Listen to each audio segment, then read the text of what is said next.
A ball of mass m moves with speed v and it strikes normally with the wall and reflected back normally. If its time of contact with the wall is t, then find the force exerted by the ball on the wall. सुनो आप, ये वाला question है, ये पहली बात तो Newton के सेकंड लॉ पे बेस्ड है. न्यूटन का सेकंड लॉ क्या है ये सुन लो आप. देखो न्यूटन का सेकंड लॉ है, कोई सेकंड लॉ बताएगा वैसे क्या होता है न्यूटन का सेकंड लॉ? क्या कह रहे हो? Momentum by time. F equal to momentum by time. और कोई न्यूटन का सेकंड लॉ क्या है इस बात के अलावा जो इसने बोला अभी? ये गलत है. और कोई बताओ और कुछ. क्या न्यूटन का सेकंड लॉ क्या है? सुन लो, जो न्यूटन का सेकंड लॉ है वो अक्सर बच्चे को नहीं पता होता, हालांकि इतनी बार पढ़ चुका होता है. एक तो देखो F इक्वल टू एम में बोल देते हैं कुछ बच्चे, ये नहीं है. F इक्वल टू एम में नहीं है सेकंड लॉ. न्यूटन का सेकंड लॉ है external force is directly proportional to exact dp by dt. मतलब rate of change of momentum with respect to time is directly proportional to external force. External force is directly proportional to the rate of change of momentum with respect to time. यहाँ पे proportionality constant लगता है 1. क्या लगेगा यहाँ पे? k लग जाएगा, k dp by dt. तो k की जगह क्या लिख दोगे आप? 1. तो यहाँ पे क्या लिख दो? dp मतलब change in momentum, dp by dt. या फिर इसको delta p by delta t भी लिख सकते हो, मतलब change in momentum by change in time. यानी कि P final minus P initial divide by time भी लिख सकते हो.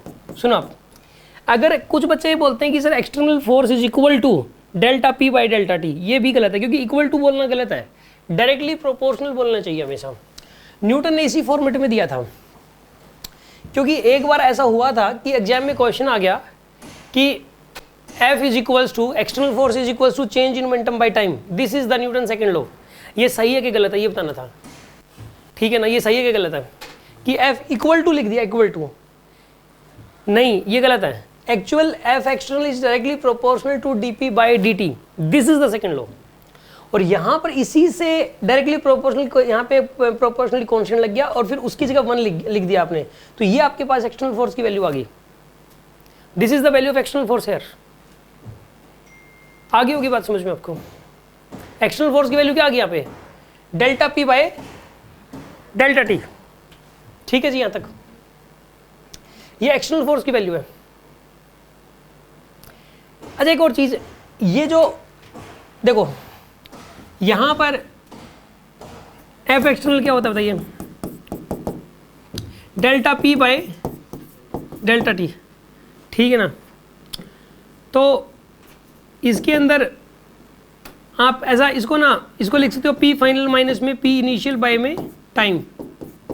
इसको लिख सकते हो एम वी फाइनल माइनस में V M V initial by time अब एम को बाहर ले लो, V final minus V initial by time. ये जो पोर्शन है यहाँ पे जो इतना ये पोर्शन, इसको एक्सेलरेशन लिख सकते हो, change in velocity by time, इसको एक्सेलरेशन लिख सकते हो. तो एम में आ गया आपके पास. तो एफ इक्वल टू एम में यहीं से निकल के आया. कोई कह देना F इक्वल टू एम में थ्योरेटिकली कहाँ से निकल के आया, प्रूव करो. तो F इक्वल टू एम में न्यूटन के सेकंड लॉ से निकल के आया. एक्चुअल में बच्चों को लगता है कि F इक्वल टू एम में सेकंड लॉ है, नहीं है F इक्वल टू एम में second law. F equal to M में सेकंड लॉ से निकल के आता है. आगे बात समझ में आपको? कोई कहते फिर F इक्वल टू एम में है क्या? अरे ये एक रिजल्ट है जो कि सेकंड लॉ से निकल के आता है. This is not the second law F equal to M में. नंबर एक बात. नंबर दो बात, F external equal to delta P by delta T, ये dp बाई dt, ये भी सेकंड लॉ नहीं है, ये सेकंड लॉ से निकल के आता है. तो सेकंड लॉ है क्या? सेकंड लॉ है कि external force acting on a body is directly proportional to the rate of change of momentum of the body with respect to time. बात समझ में आई अब आपको क्या होता है सेकंड लॉ? सेकंड लॉ समझ में आ गया आपको क्या होता है? और सेकंड लॉ से क्या निकल के आता है? F external is equal to delta P by delta T. Newton second law mind में सेट हो गया. अब सुनो, अब इस क्वेश्चन को कर रहे हैं हम लोग, अब इस क्वेश्चन को कर रहे हैं.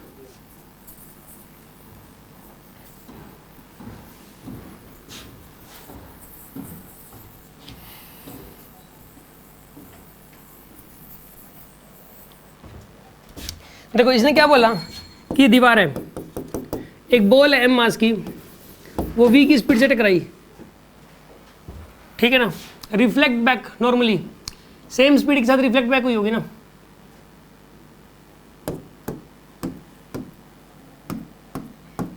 इसने दे तो नहीं रखा, सेम स्पीड के साथ रिफ्लेक्ट बैक हुई है तो माननी पड़ेगी आपको, और तो क्या इलाज है इसका, ठीक है ना। रिफ्लेक्ट बैक मतलब सेम स्पीड से ही होगी, रिफ्लेक्ट बैक का मतलब सेम स्पीड से ही, रिफ्लेक्शन जैसे कि लाइट का होता है तो उसी तरीके की लाइट आती है सेम, कोई बॉल रिफ्लेक्ट बैक होती है और ना मेंशन हो तो सेम स्पीड से ही मानोगे आप। तो एमवी का मोमेंटम पहले था। अच्छा एक बात बताइए बाप, एक्सटर्नल फोर्स बताना है, एक्सटर्नल फोर्स का फॉर्मूला क्या होता है, P final minus P initial by में टाइम। ये न्यूटन का सेकंड लॉ नहीं है, ये सेकंड लॉ से निकल के आता है, क्योंकि सेकंड लॉ में तो यहाँ डायरेक्टली प्रोपोर्शनल लगा दो बस, सेकंड लॉ बन जाएगा, ठीक है। अब फाइनल मोमेंटम बताओ क्या हो जाएगा इसका, final momentum M V I cap क्या हो जाएगा बताइए, और इनिशियल मोमेंटम क्या होगा minus M V I cap divided by में टाइम, टाइम डेल्टा टी। तो कितना आ जाएगा ये 2 M V I cap by में टाइम डेल्टा टी। अब देखो आई कैप इसने डायरेक्शन की फॉर्म में तो दे नहीं रखा, यहाँ पे आई कैप किसी के आगे नहीं लिख रखा, स्केलर फॉर्म में दे रखा है, तो आई कैप को हटा दो आप। और डेल्टा टी की वैल्यू ही टी दी हुई है, डेल्टा टी की वैल्यू कितनी दी हुई है इसने, जो टी टाइम लगा ना, तो ये डेल्टा टी वही तो है जो टाइम लगा टक्कर के दौरान, तो टक्कर के दौरान जो टाइम लगा उसको टी दे रखा है इसने। तो यहाँ पे आंसर आएगा 2 एम वी बाई टी। क्या आंसर आएगा इसका 2 एम वी बाई टी। यार देखो सुनो, इसका मोमेंटम पहले एम वी था इधर, तो जीरो हो गया, तो एम वी का चेंज तो यहीं आ गया, फिर जीरो से एम वी फिर से हो गया, तो चेंज इन मोमेंटम तो 2 एम वी का आया। चेंज इन मोमेंटम कितना आया 2 एम वी का आया, क्योंकि एम वी का मोमेंटम पहले था, एम वी से जीरो हुआ पहले तो बॉल की स्पीड जीरो होगी, फिर जीरो से वापस एम वी हुआ, तो 2 एम वी का फोर्स लगा हुआ दीवार की वजह से बॉल पे और बॉल की वजह से दीवार पे, 2 एम वी का चेंज इन मोमेंटम आया बॉल में, तो change in momentum 2 M V और डिवाइड पे टाइम, टाइम टी, तो यहाँ से आंसर आएगा 2 एम वी बाई टी। ये ऑप्शन इज करेक्ट। ये कोई डाउट है किसी के मन में, कुछ पूछना है किसी को इस बारे में?